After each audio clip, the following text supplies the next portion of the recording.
Bonjour à tous, donc je m'appelle David Moalik, je viens d'un endroit un tout petit peu plus à l'ouest et un tout petit peu plus au nord que Lyon et Marseille, à savoir Anvec, une petite commune du Finistère.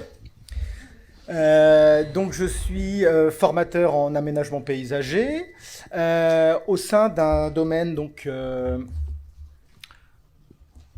du domaine de Kerliver à Anvec.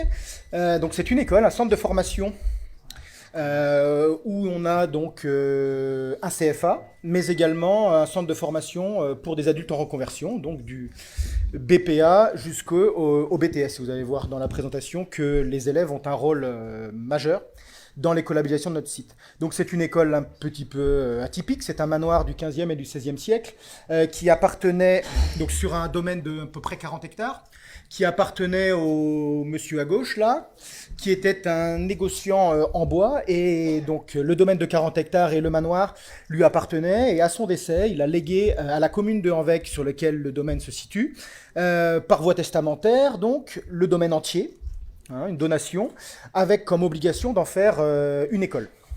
Voilà. Donc c'était la première école pour filles, parce qu'il y tenait, agricole de France. On était à peu près à la fin du 19e siècle.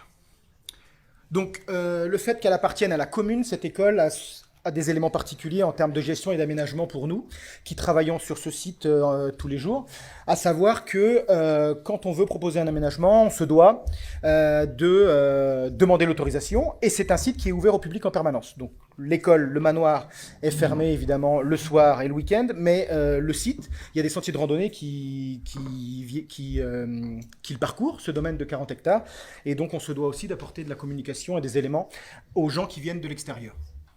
Donc, petite histoire de l'écolabellisation du site. Cette école a toujours eu une sensibilité écologique ancrée. Les produits phytosanitaires ont été arrêtés en 91 sur le domaine entier. Un premier plan de gestion très sommaire, mais un premier plan de gestion a été écrit en 2004. On est devenu refuge LPO en 2006. Par ailleurs, on constatait de plus en plus des demandes d'entreprises d'entreprises, plutôt de collectivités territoriales, excusez-moi, qui demandaient des compétences particulières en éco-jardinage pour recruter des agents. Donc ça, c'était 2011 et après. Nos formations sont estampillées désormais éco-jardinage depuis 2015. C'est aussi pour ça, c'est une des raisons majeures qui nous a fait procéder et demander ce label. On a obtenu le label Éco-Jardin au printemps 2016, qui validait justement nos pratiques que nous pensions en tout cas vertueuses depuis déjà un certain nombre d'années. Mais on a quand même demandé, et le renouvellement en 2019. Donc on a essayé de corriger. D'ailleurs, la différence de notes entre la première labellisation en 2016 et 2019 montre qu'on a tenu compte d'un certain nombre de choses, et je vais vous dire un petit peu de quoi il s'agit. Alors, pourquoi... Ouais, j'appuie dessus pourtant. Ah voilà, ça y est. Donc les enjeux de la labellisation, j'en ai déjà un tout petit peu parlé, c'était de créer un cadre général d'aménagement et de gestion. À savoir que nous avions tous, les formateurs techniques de l'école, de centre de formation, une sensibilité écologique, comme je vous disais, mais pas de cadre. Donc en fait, on pouvait très facilement se détacher d'un certain nombre de principes, pour des visées pédagogiques, etc. Donc le fait d'être écolabellisé, ça nous contraint un petit peu plus au-delà de notre sensibilité, de façon à communiquer auprès des gens et de nos formations éco-jardinage. Donc nos stagiaires savent quand ils viennent dans nos formations que nos formations sont très ancrées et très axées sur l'éco-jardinage. Évaluer nos pratiques, en mesurer les impacts, c'est le constat de la labellisation en 2016, à savoir que nos pratiques sur le terrain semblaient vertueuses, mais on ne pouvait pas le prouver. On n'avait pas de plan de gestion réellement écrit, formalisé. On n'avait pas de cahier des charges d'achat des matériaux, etc., qui était réalisé. On l'a fait.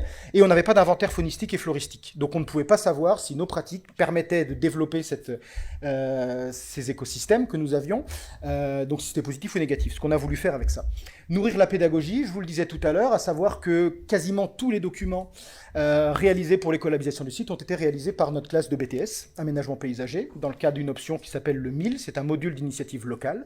Donc c'est laissé à la discrétion des centres de formation, et nous, notre MIL, on l'a tourné vers le management d'un écolabel, ce qui permet à nos stagiaires de faire un exercice concret dans le terrain de jeu superbe qui est le nôtre, à savoir 40 hectares de bois, de jardin, etc.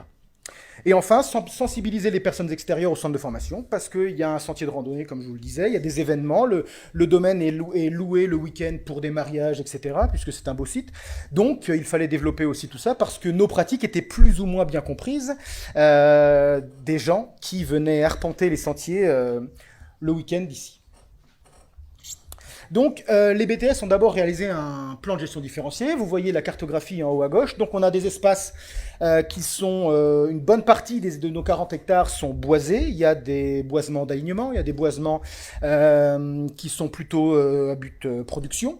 Et enfin, et c'est sur lesquels on travaille le moins, justement, des îlots de sénescence et des boisements qui n'ont absolument aucune visée productive.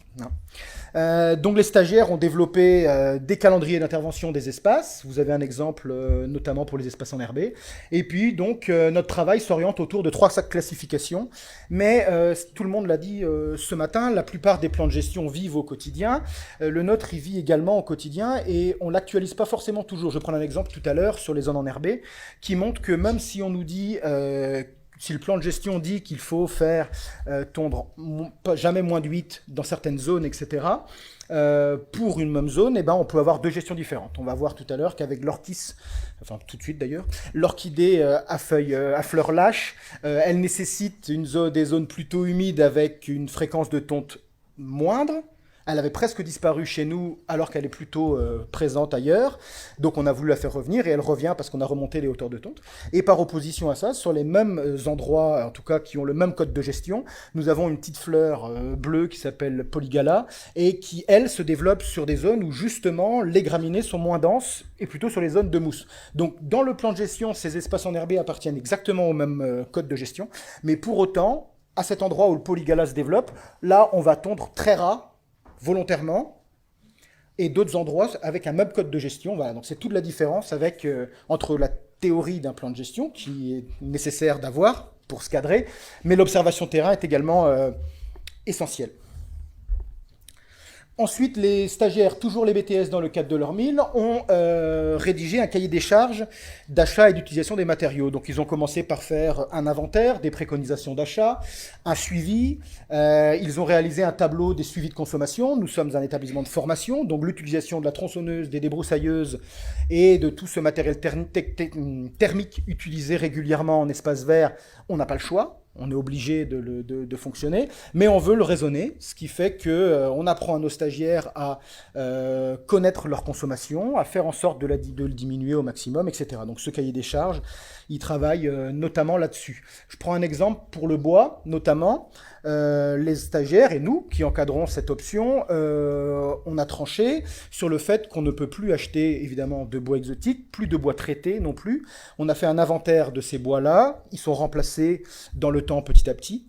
Et aujourd'hui, 100% de nos aménagements en bois sont faits avec le bois coupé directement sur les 40 hectares.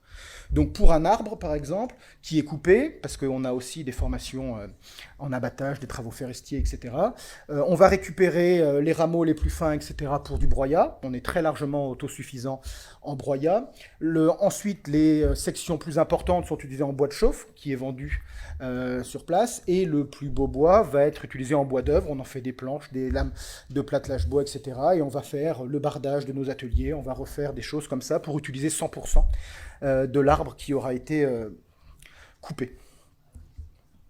Donc des pratiques pour poursuivre en tout cas, vous avez donc la gestion des zones enherbées, donc on pratique comme quasiment tous les sites qu'on a pu voir ici la tonte différenciée. Donc j'en reviens aussi au plan de gestion, c'est qu'il y a des circulations, quasiment toutes nos circulations sont enherbées et tondues.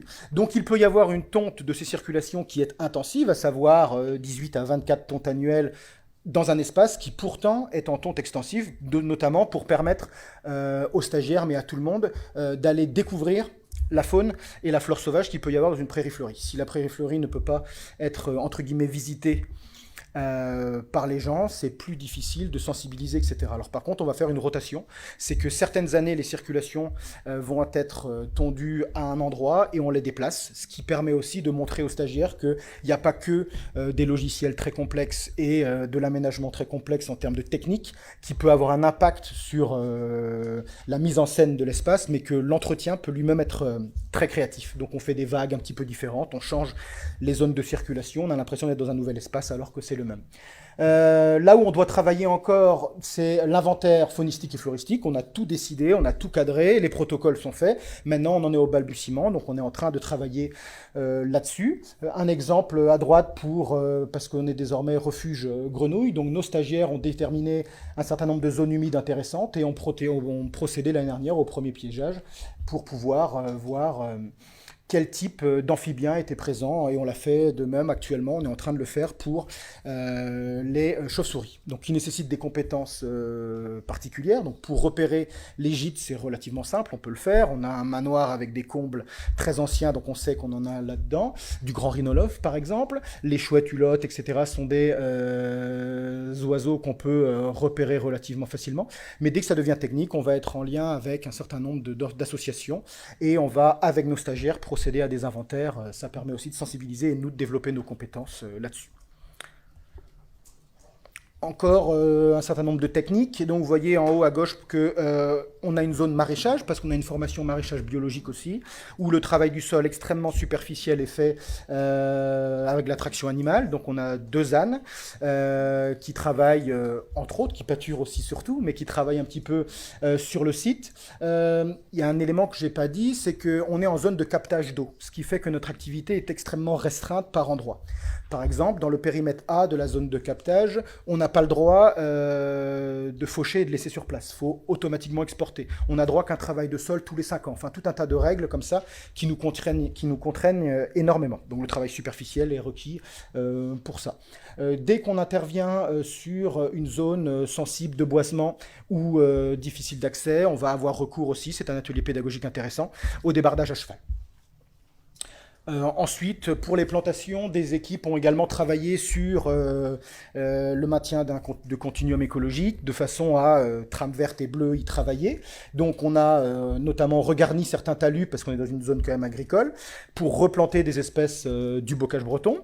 On a planté également une oseraie pour utilisation en interne, parce qu'on fait beaucoup de mobilier pour des forums, pour des salons et même pour le centre. Donc on veut être autosuffisant là-dessus aussi.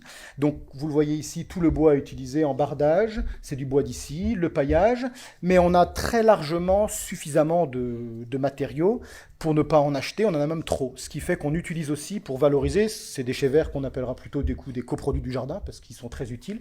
Et on va faire des haies de benge, comme vous voyez là par exemple, qui est un abri excellent pour certains oiseaux, les hérissons, etc. Et qui permet aussi de mettre en scène d'une manière certes assez rustique, mais qui met en scène le jardin correctement. Et puis, dernier projet que nous avons eu, c'est une plateforme de compostage que nous avons fait l'année dernière avec un jardin de pluie qui a été réalisé avec des plantations qui sont à venir pour gérer l'eau sur place. Nous n'arrosons rien, ce qui fait qu'on n'a pas besoin d'affaires de travaux pour la gestion de l'eau, mais on récupère les jus de compost et ils sont filtrés naturellement dans l'aménagement que vous voyez ici. Pas besoin de rappeler l'importance de la communication, elle a été rappelée suffisamment. Nous, on a fait un certain nombre de panneaux réalisés aussi par les stagiaires qui sont affichés dans chaque classe, qui sont affichés à certains endroits stratégiques de notre centre de formation, de façon à ce que les gens qui viennent le week-end se balader ne soient pas forcément d'accord avec notre manière de gérer, mais qui comprennent que c'est une démarche volontaire et volontariste de notre part. On a des événements qui reçoivent notamment 1000-2000 personnes au printemps, au mois de mai notamment, comme cette opération Jardiner c'est naturel, où on reçoit des gens et c'est l'occasion aussi de discuter beaucoup. Donc on a encore énormément de choses à faire, hein, les projets futurs, l'étude et inventaire chauve-souris. Hein, on a mis grâce au groupe mammalogique breton, une association qui est venue mettre des nichoirs chandelles, comme vous voyez en haut. On n'a pas encore travaillé là-dessus. On a repéré dans les greniers des chauves-souris, notamment le grand rhinolophe qui est une espèce assez fragile, donc on doit y travailler. Les autres mammifères aussi, ça c'est des vidéos, des imprimes-écrans de vidéos que nous avons réalisées, donc on sait qu'il y a toute une vie qui se développe dans nos boisements, et puis on voudrait éventuellement travailler là-dessus aussi. À gauche, il y a les stagiaires qui travaillent actuellement sur la réalisation d'un sentier d'interprétation le long du sentier de randonnée qui se déplace. Donc on a une vraie réflexion là-dessus. Est-ce qu'il faut emmener les gens à la nature ou est-ce qu'on doit laisser la découverte? On a par exemple, tout à l'heure, je ne sais pas si vous avez vu, il y avait la photo d'un vieux chêne. Celui-là, par exemple, ne fera pas partie du sentier d'interprétation parce qu'on ne veut pas que trop de monde aille à son pied. Ça lui occasionnera des troubles qu'il n'a pas actuellement à l'endroit où il est. Et on ne veut pas le perdre. Donc c'est toujours pareil quand trop de monde se déplace sur un site. Donc on a une réflexion sur comment on fait pour faire découvrir la biodiversité sans que l'humain soit trop intrusif là-dedans. Merci à vous pour votre participation. Merci beaucoup.